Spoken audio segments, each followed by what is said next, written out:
Hello everybody and welcome. In this video I'm going to show you how to check battery level for your earbuds INFINIX Buds Neo on your Android device.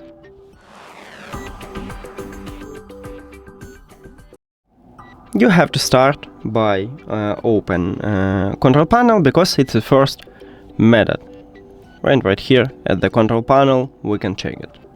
The second option is to go to the settings, connected devices, and check it right here, and on some devices available to click at the settings icon near to your earbuds and check it right here, but this one is the same information as this one. The last option and the better one is to use an application. So open the Live application, and of course you need to add your earbuds to the application.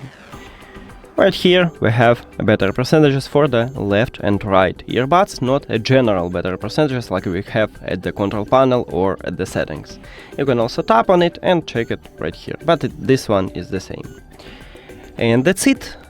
Thank you for watching this video. If you found it helpful, please consider subscribing to channel and leave the like on the video. See you later.